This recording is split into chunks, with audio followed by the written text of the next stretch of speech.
अपूर्णांक दिलाय 5/2, तर त्याचं रूपांतर मला काय करायचं पूर्णांकामध्ये करायचं. तर तुम्ही काय करू शकता, समीकरणाला 5 न गुणू शकता. बरोबर. समजा आपण असं मानलं हे समीकरण नंबर काय आहे 1, हे समीकरण नंबर काय आहे 2. बरोबर.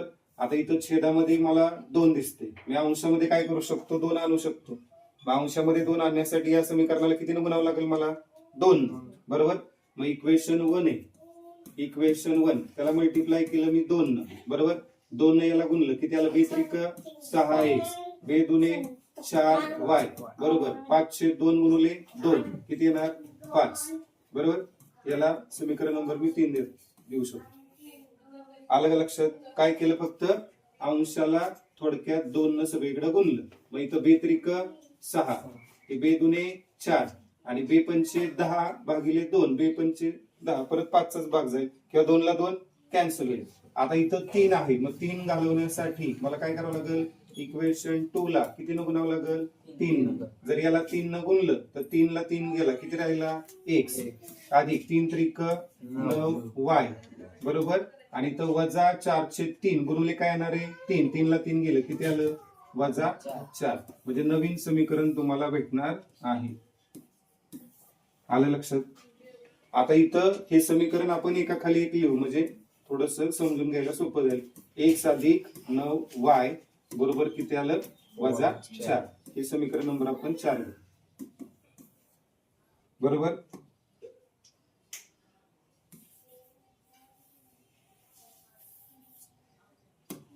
आता बघा, याला काय म्हणायचं 1, याला काय म्हणायचं 2, याला काय म्हणायचे 3.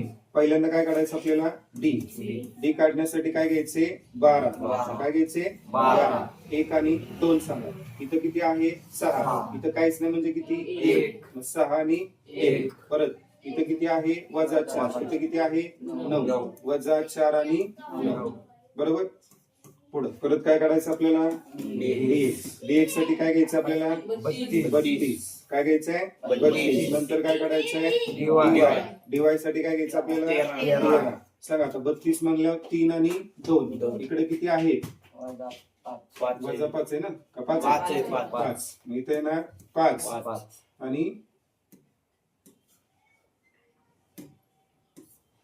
5 आणि -4 आणि 2 म्हणल्यावर किती येणार -4 आणि 9. पुढं 13 म्हणलं की 1 आणि 3 म्हणजे कोण येणार 6, 1 आणि 5 आणि -4. पुढं सांगा. आता हे आपल्याला सोडवायचे बाळांनो. सांगा काय घेता येईल इथं 6 न 9 ला गुणायचं, 6 गुणुले 9, नंतर वजा करायचं, -4 न 1 ला गुणायचं, -4 गुणुले 1. सांगा 6 9 54. बरोबर. वजा वजा अधिक आणि 4 1 4, 54 आणि 4 58. समजलं का. पुढं आता 5 न कुणाला गुणणार 9 ला, इथं किती येईल 5 गुणुले 9 -4 गुणुले -4. सांगा 5 9 आता बघा वजा वजा अधिक आणि अधिक वजा वजा 4 चौक 16. किती आलं बाळांनो 45 मधनं 16 घालवले, 45 मधनं 10 गेले 35, 35 मधनं परत 6 गेले, किती राहिले 29. किती राहिले 29. पुढं आता इथं सांगा किती 6 न -4 ला गुणायचं, वजा परत 5 न 1 ला गुणायचं. बरोबर. सांगा 6 चौक 24 पण अधिक वजा वजा आणि हे वजा तसंच आणि 5 1 5. आता दोघांची चिन्ह समान आहेत. बरोबर. पण त्यांची काय होणार बेरीज, पण चिन्ह काय येणार वजा. मग किती येईल 24 आणि 5 29. मग डी किती आला 58, dx किती आला 29 आणि dy किती आला 29. मग आपल्याला काय काढायचं आता x काय येतो dx भागिले d आणि y काय येतो dy भागिले d. सांगा dx किती आलाय 29 आणि d किती आलाय 58. बरोबर. 29 1 29 आणि 29 गुणे 58. बरोबर. पुढे dy किती आहे -29 भागिले d किती आहे 58. इथं पण वजा तसंच राहील. 29 एके 29 आणि 29 जुने 58. बरोबर.